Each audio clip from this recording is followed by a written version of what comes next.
Hi, welcome to Techie Dialogue. In this video, we'll walk you through how to create a bleed in Illustrator and explain why it's important for print-ready designs. Step 1. Open your document and go to the top menu, then click File and choose Document Setup from the list.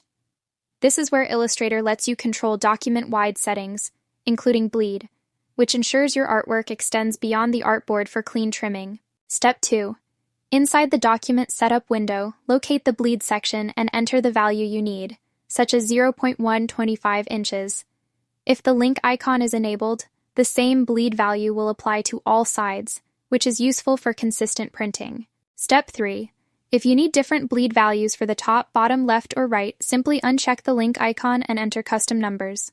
Click OK, and you will see a red outline around the artboard, which represents the bleed area. Step 4. To export the file correctly, go to File, choose Save As, and select PDF as the format. In the PDF options, open marks and bleeds and check Use Document Bleed Settings, so the bleed is included in the final file for the printer. Thanks for watching, and don't forget to subscribe to Techie Dialogue for more helpful design tutorials.